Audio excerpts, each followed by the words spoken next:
When you are diving, you might stumble across some challenges, like a shark biting you or catching a jellyfish. To figure some challenges out, I've assembled 9 Dave the Diver tips you will want to know about. The first tip is that you will want to explore the width of the blue hole first. Don't dive too deep too soon. The blue hole is much deeper than it is wide. This makes it so you can easily explore the sides first before you need to go down. The second tip is that hostile fish are a pain in the ass, so keep your distance. Hostile fish come closer and closer, even when you're aiming at them. If you happen to miss your shot, it will be likely that you will get hit your second shot, because your harpoon or Dave can shoot that fast. To avoid this, keep your distance or whack the fish with your melee weapon.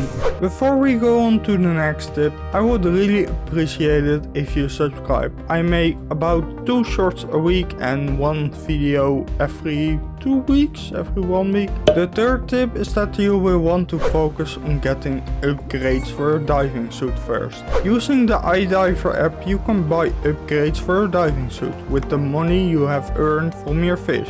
These upgrades are upgrades for the diving suit depth, your harpoon, your oxygen tank and your cargo weight. I think you should focus on upgrading your cargo weight first, as more fish means the more money you'll earn. But I have heard that your oxygen tank is also pretty important. Although I have spent my money on diving suit depth, since the deeper you go the more rewarding fish you find. The fourth tip is that you will want to pick up all of the items you can find, especially the portable oxygen tank. It is pretty obvious that oxygen is important to us diving, but it is even more important in this game, since getting damaged by hostile fish, sharks or jellyfish will cause you to lose oxygen. That's why all over the map you can find portable oxygen canisters to take with you. But you can also find some oxygen tanks that are embedded on the seafloor. Oxygen tanks give the most oxygen and oxygen canisters only give you like 40 oxygen. The fifth tip is that catching multiple fish of the same species will allow you to enhance your dish. If you catch many fish of the same species, it will be likely that you have a decent amount of meat. In your night at Bensho Sushi you will probably want to sell it, but you can sell it for an even greater price by enhancing your dish. This makes it so you sell that fish for a higher price than service. Tip number 6 makes it even easier to get meat. When you catch a fish you will get a star rating. You can get a total of 3 stars. The 3 stars are the most important if you want a successful dive. 1 star means that you murdered the fish and only get what is left of the fish. With 2 stars the fish was damaged when caught, but there is still some meat on the bone so you get a little more. 3 stars means you have caught the fish undamaged. You do this either with a net gun or a hush dart.